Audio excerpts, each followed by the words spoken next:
Здравствуйте, мои дорогие! Сегодняшний таро-прогноз мы делаем для представителей знака Весы.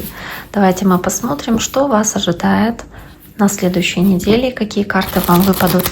Я напоминаю, что расклад общий, но тем не менее, я надеюсь, что большинству из вас он подойдет. Если не по дням, то хотя бы в общих чертах. Можете написать комментарии, насколько мы близки к реальности, что именно у вас происходит в вашей жизни.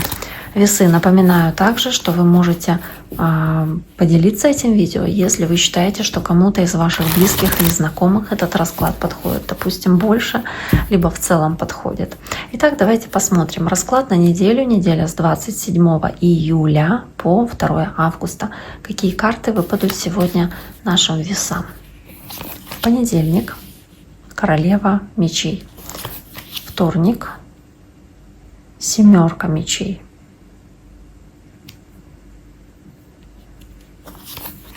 Среда, семерка жезлов. Четверг, девятка жезлов. Восьмерка кубков в пятницу. Рыцарь пентаклей в субботу. И верховная жрица в воскресенье. Сегодня у меня одна колода, поэтому давайте посмотрим, что же здесь получилось у вас, соответственно, в нашем раскладе. Итак, первая карта — королева мечей, ваша стихия. Это карта вашего знака зодиака, и она показывает, что вы здесь особенно сильны в своих качествах ментальных, воздушных, да, показывает, что по королеве мечей вы очень ответственны в том, что вы делаете, скорее всего, очень внимательны к деталям и стараетесь контролировать то, что происходит в вашей жизни. Вы очень внимательны к деталям, очень проницательны. Возможно, здесь речь идет о каких-то вопросах, там, амбиций, которые хочется реализовать, или карьеры, которая для вас важна, и вы делаете определенные шаги для того, чтобы утвердиться в той или иной позиции. Также королева мечей, она часто о каких-то разговорах прямолинейных, о том, что вы честно высказываете свою точку зрения, что вы думаете, как вы считаете правильным. Поэтому по королеве мечей, возможно, здесь вы узнаете какую-то правду, либо сами будете иметь возможность высказать свою правду. Также может быть и общение с другим воздушным знаком, как вы, воздушная стихия, это как вы, весы, может быть, близнецы или водолеи. Семерка мечей, которая дальше у вас здесь есть, она говорит о том, что здесь могут быть какие-то ситуации, где кто-то поступает с вами нечестно, либо вы, может быть, не совсем честны с окружающими, или хитрите в каком-то вопросе, или думаете, какую стратегию хитрую придумать, какой план придумать хитрый, чтобы обойти какие-то подводные камни или какие-то неприятности и прийти к той цели, которую вы себе наметили. Здесь, может быть, речь идет о каком-то предательстве, но нужно быть в целом осторожнее, что происходит в этот день.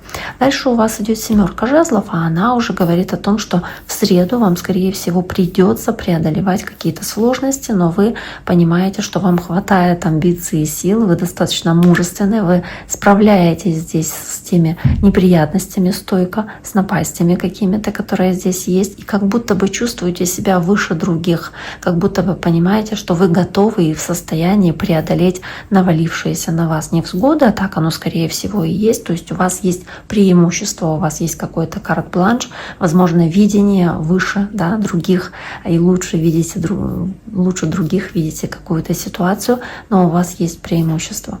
Следующая карта у вас, которая здесь выпадает, это карта девятка жезлов. И девятка жезлов, она обычно называется раненый воин. Не знаю, здесь он совершенно не выглядит раненым, хотя в других колодах часто его рисуют с перебинтованной рукой, ногой или глазом, да, подбитым, но что-то вот как будто бы делает такой акцент на то, что вы от чего-то, возможно, устали, возможно, что-то вас вымотало. Вы действительно по девятке жезлов, может быть, понимаете, что вы вот просто как на последнем издыхании, на последних силах держитесь, и все равно с упрямством идете и делаете какие-то вещи, выполняете, сохраняя спокойствие, и готовы защищать свои интересы, свои права, свои цели, если в этом есть необходимость. Может быть, готовы защищать там свою семью, если в этом есть опять-таки необходимость. То есть вы в любом случае настроены довести начатое что-то до конца, несмотря на то, что вам достаточно тяжело и уже многое пришлось как будто бы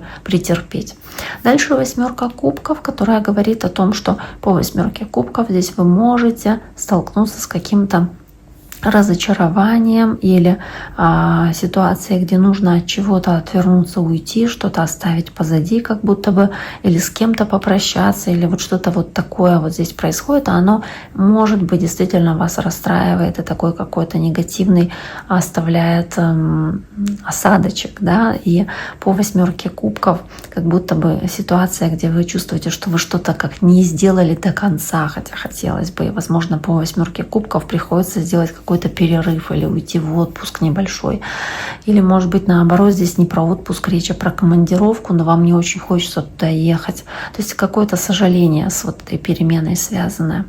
Дальше по рыцарю Пентаклей, который здесь также изображен в виде девушки, хотя в других колодах обычно он в виде мужчины здесь, но рыцарь Пентаклей, он говорит о неспешности, последовательности и методичности. Это то, что делаете вы в субботу. То есть вы здесь не спешите, не торопитесь, вы здесь готовы планомерно идти к своим целям. Вы здесь по рыцарю Пентаклей в принципе верите в удачу свою, вы верите, что с чувством, с толком, с расстановкой, да, вы придете терпеливо, да, действия, выполняя определенные шаги, действия, проявляя выносливость, придете к своей цели. Могут быть какие-то поездки, возможно, связанные с земным знаком зодиака, встреча с Девой, Тельцом или Козерогом. К тому же дальше карта Верховная Жрица, которая может часто говорить еще про Тельца, допустим. То есть есть такая земная здесь структура в конце недели, но в целом рыцарь Пентаклей здесь о том, что проявление такой неспешности. Вы не торопите события, и Верховная Жрица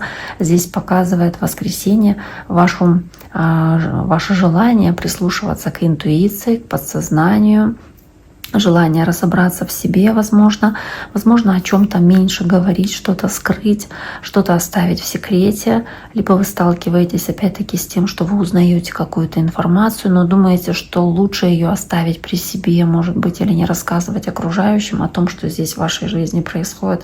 То есть по Верховной Жрице не торопитесь распространяться о каких-то событиях в вашей жизни и старайтесь к решению, как поступить, что делать, подходить интуитивно и мудро, основываясь не только на интуиции, но еще на тех знаниях, которые у вас есть, потому что Верховная Жрица, она действительно, она не только про связь со Вселенной, с космосом, она еще и про умение использовать знания, которые ей даны, да, в свою пользу. Не зря в других колодах она изображена с книгой, соответственно, на руках, да, и здесь этого нет, здесь она вот скорее в виде какой-то, не знаю, колдуньи, да, изображена, которая там какое-то зелье варит, неважно, но в любом случае это вот ее рецепт, ее секрет, ее какая-то миссия, ее задача, она делает это вечером, там, ночью, при луне, чтобы никто не видел, то есть какая-то вот тайна здесь присутствует, поэтому, возможно, вы сталкиваетесь с какой-то тайной здесь весы. Итак, дорогие мои, на этом сегодняшний таро-прогноз для вашего знака зодиака мы завершаем. Я всем желаю всего самого наилучшего. Берегите себя. До скорого!